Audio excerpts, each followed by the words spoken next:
Seguro, camino con confianza en la luz de Dios. Una verdad espiritual es que camino en la luz divina en todo momento. Sin embargo, hay oportunidades en que enfoco tanto mi atención en la vida cotidiana que olvido que la presencia de Dios está en todas partes, activa en mí y como yo. En esos momentos recuerdo permanecer con la atención centrada en el Espíritu Divino en vez de permitir que el temor abrume mi mente. Para recordar las verdades espirituales y enfocar de nuevo mi atención, respiro profundamente y dejo ir toda preocupación al exhalar. Después digo palabras de verdad calladamente. Camino en la luz de Dios. Estoy en paz en mi ser, sabiendo que soy una expresión de Dios, una expresión de luz.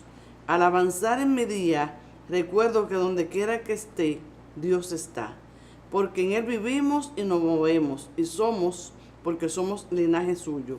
Hechos 17:28.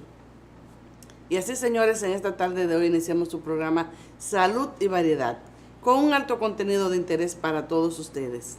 No se muevan, porque nosotros vamos a subir con nuestros anunciantes, pero vamos a regresar en breve.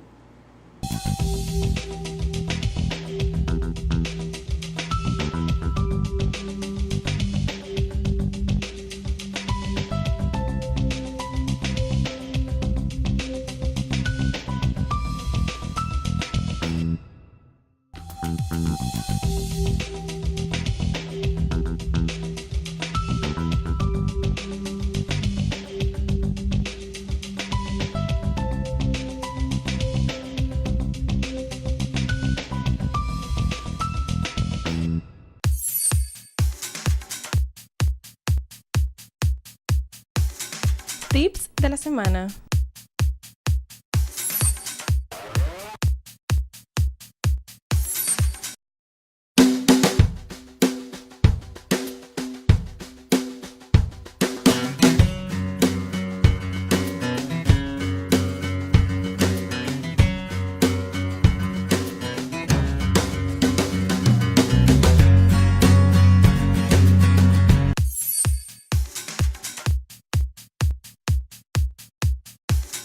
Tips de la semana.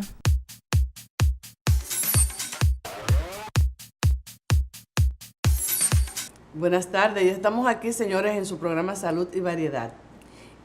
Pues, óyeme, es una situación que vengo notando hace, bueno, vamos a poner como varios meses. Y esto es un llamado, señores, a la gente del transporte de AME. Lo que es el tramo de aquí desde la Plaza de la Bandera hasta salir a la Tiradentes, eso está intransitable. Para usted coger los túneles, un solo tapón. Yo no entiendo qué está ocurriendo ahí. Es mi forma de por ahí que me camino diariamente y no sé ya cuál otra vía voy a tener que tomar. Porque desde que usted sale a la Cao Nabo con 27 de febrero hasta llegar a la Tiradentes, fácilmente usted se tira una hora. Ahora han puesto una balsa de pilotillos y luego que usted sale, entonces hay una persona del tránsito con un semáforo que está funcionando. Entonces eso ocasiona que cuando usted sale de ahí del túnel, entonces ahí hay una persona, un agente del tránsito, dando el paso. Si el semáforo está funcionando, dejen los semáforos funcionar, porque para algo existen. Tienen su medición de cada qué tiempo deben de cambiar. Entonces usted sale de ese túnel, después de tener una hora ahí, cuando usted llega aquí a la 27 con Tiradentes, ahí alguien lo para y no el semáforo funcionando. Vamos a poner atención a esto al nuevo director de AME, porque no sé qué está ocurriendo de ese tramo hasta la Tiradentes, o es un solo tapón. Usted dura 50 minutos mínimo para usted llegar y pasar todo ese tramo. Como yo no sé de tránsito, pongo aquí la queja y ahora yo sí voy a hablar de lo que yo he estudiado.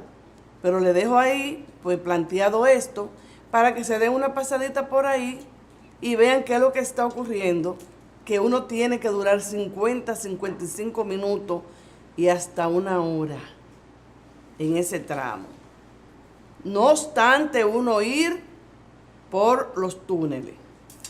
Bueno, pues señores, en esta tarde vamos a conversar. Ustedes saben que siempre les digo que la norma de nuestro programa es orientar, no es alarmar. Pero sí existen signos de alarmas y síntomas también que deben de alarmar a una embarazada, por ejemplo, para que sepa que si le ocurre cualquier eventualidad de estas, pues debe de acudir inmediatamente a su médico o al centro más cercano donde se chequea. Hay hemorragia de la segunda mitad del embarazo. Vamos a hablar hoy sobre lo que se denomina placenta previa. Pues ustedes saben que la placenta previa es un proceso que se caracteriza anatómicamente por la inserción de la placenta en el segmento inferior del útero. O sea, que no debe de estar localizada ahí, se localiza ahí muchas veces antes de las 28 semanas o hasta las 28 semanas, pues la placenta puede migrar. A veces cuando transcurren todas esas semanas y la placenta se mantiene ahí, pues ya eso es una placenta previa. Es más frecuente en las multíparas que en las nulíparas. Y también aparece con más frecuencia en las mujeres por encima de 35 años que en mujeres por debajo de 25 años. La frecuencia es 1 en cada 200 a 300 embarazos. ¿Qué ocurre con esto? La placenta previa es indolora y la gran mayoría de las veces se presenta, la mujer se levanta porque se siente mojada y cuando se despierta ve que puede estar en un charco con sangre. Si esto le ocurre, porque ese es el principal síntoma, la hemorragia, inmediatamente debe de acudir al médico. Entonces, ahora con el advenimiento, el modernismo, pues ya tenemos lo que denominamos las ultrasonografías. Lo ideal es, si una paciente llega con un sangrado que le dice a usted que ella estaba durmiendo, que se despertó porque se sintió húmeda y lo que estaba era un charco de sangre, pues inmediatamente, después que nosotros evaluamos a la paciente, se le hace su buena historia clínica, se le toman sus signos vitales. Lo ideal es no hacer tacto, porque vamos a ver en qué semana se encuentra la paciente, porque si es una placenta previa, pues entonces en vez de hacer un bien, pues podemos provocar cualquier tipo de situación. Entonces se le hace su sonografía a la paciente. Si se determina que es una placenta previa, hay placenta previas oclusiva total y hay placenta previa parcial. También hay lo que se denominan placentas de inserción baja. Entonces, lo ideal es ver en qué semana de gestación está la mujer, porque eso va a ser muy importante para la toma de decisión del desembarazo de esta paciente. Si la paciente está por debajo de las 36 semanas, este es el primer episodio de sangrado. La sangre de la placenta previa, porque tenemos que hacer el diagnóstico diferencial, con otros tipos de sangrado que se pueden dar durante el embarazo, en la segunda mitad, por ejemplo, como son los cánceres de cuello uterino, también puede haber un desprendimiento de placenta, también podemos encontrar varices vulvares. Entonces, nosotros hacemos el diagnóstico diferencial. Lo ideal es ingresar a esa paciente. Si es una paciente que ya está entre las 35 o 36 semanas, es una paciente que debe estar en un reposo absoluto, con una posición adecuada, en cama. Se debe de cruzar sangre para tener ahí ante cualquier eventualidad, porque muchas veces se presenta el sangrado en la mujer y es un sangrado intermitente.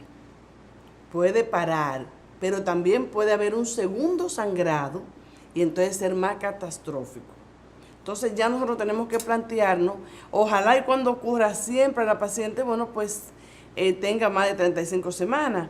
Pues ya ahí nosotros vamos a tratar de poner al bebé lo que nosotros denominamos inductores de la madurez pulmonar y plantearnos el desembarazo de esa paciente. Pero si es una paciente que el sangrado ha parado, que tiene tantas semanas, pero lo ideal es ingresar la paciente. Esa paciente no debe de volver a su casa. ¿Cómo, Albert? ¿Cómo que ya? El primer segmento, ¿no vamos a la pausa? Sí.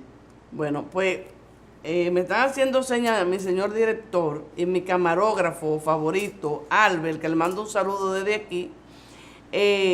Vamos a subir un momentito con nuestros anunciantes y vamos a regresar en breve.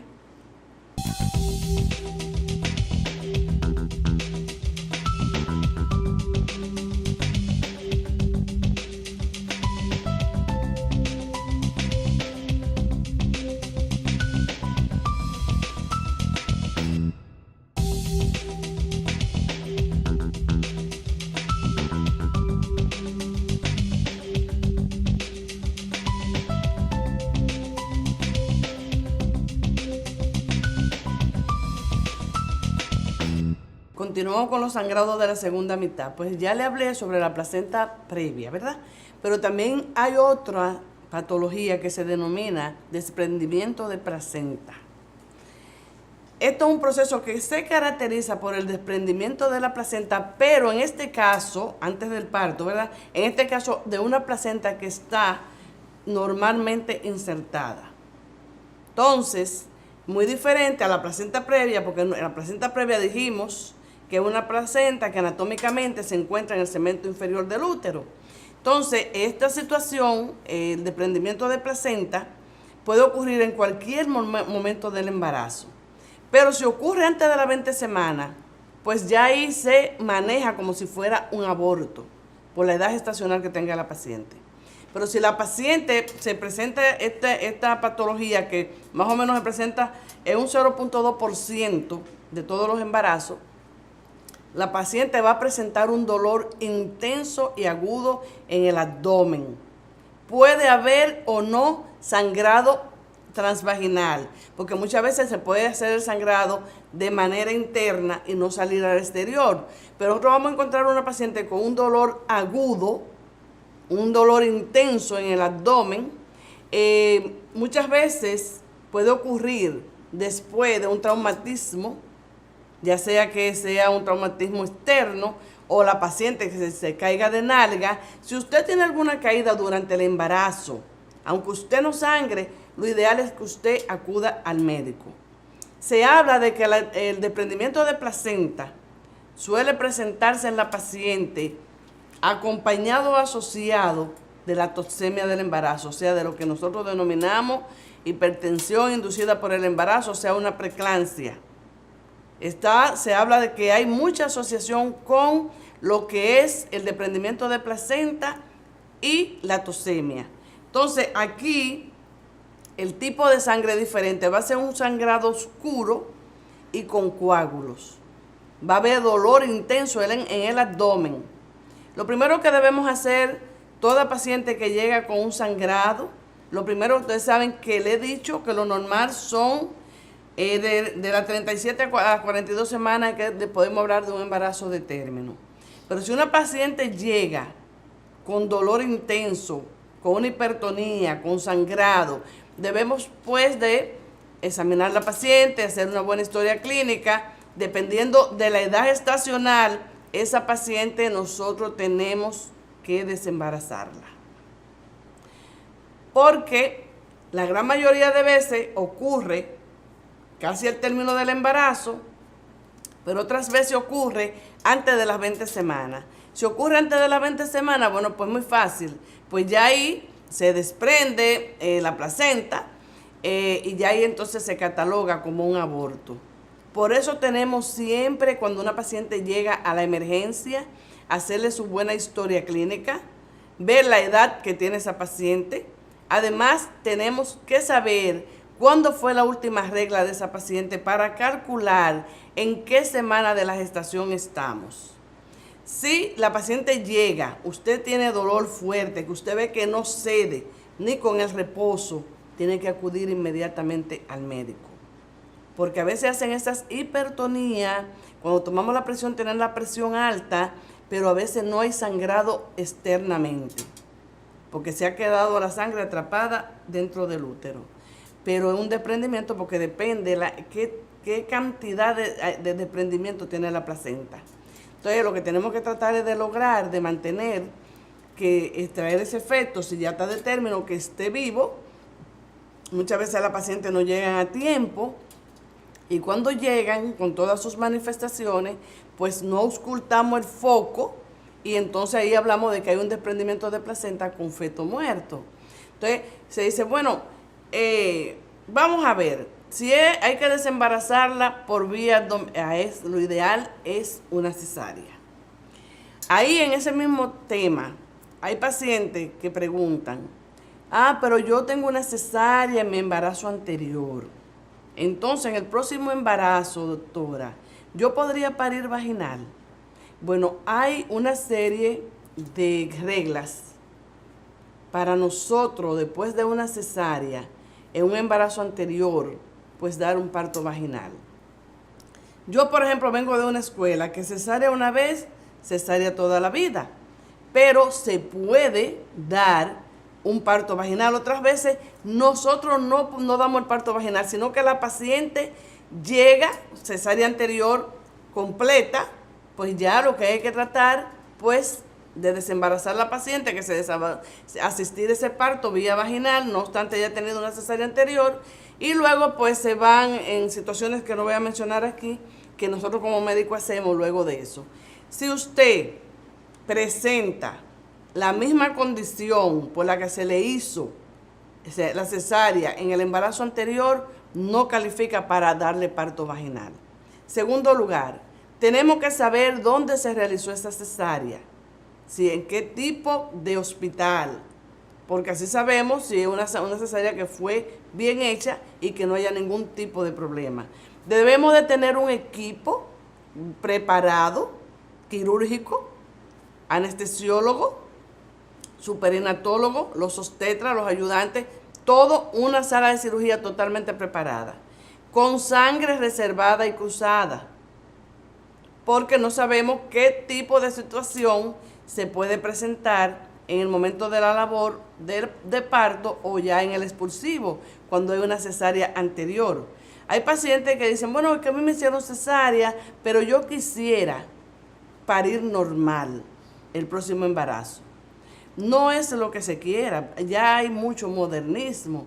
Siempre la forma ideal de desembarazo es el parto vaginal, pero muchas veces, pues, hay situaciones que se presentan que no podemos dar parto vaginal. Por ejemplo, la placenta previa oclusiva total, eso es una indicación de cesárea absoluta.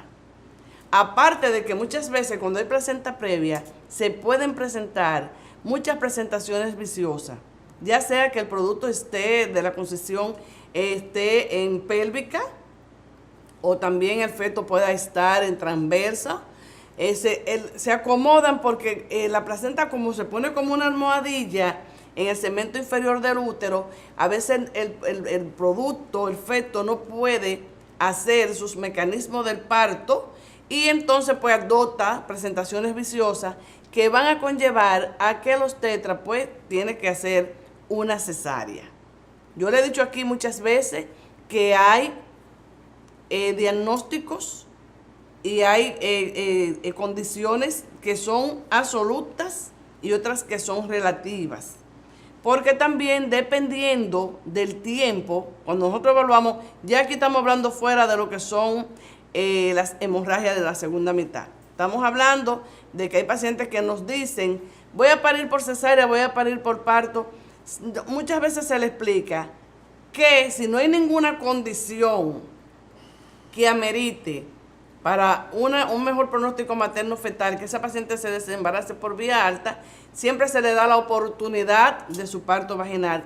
Pero durante la labor de parto, muchas veces tenemos nosotros que tomar una determinación, porque ya sea una inducción fallida, la paciente se le haya puesto su oxitocina, esté todo lo del lugar y la paciente tenga tantas horas en labor de parto y no haya avance ni en la dilatación ni en el acortamiento del cuello y con contracciones buenas.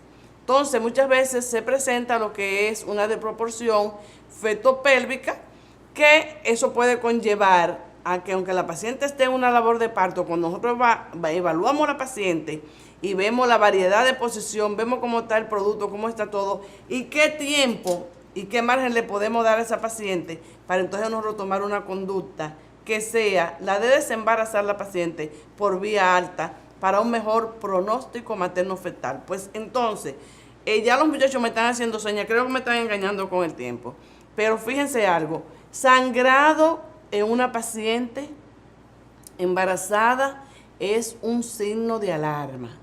No quedes en su casa a ver qué pasa, no. Debe de acudir inmediatamente o llamar a su médico o acudir al centro donde usted siempre va o al centro más cercano. Porque las cosas a tiempo todo tiene solución y debemos siempre de prevenir. Bueno, señores, pues los voy a dejar en esta tarde con las cápsulas para el alma que están preciosísimas.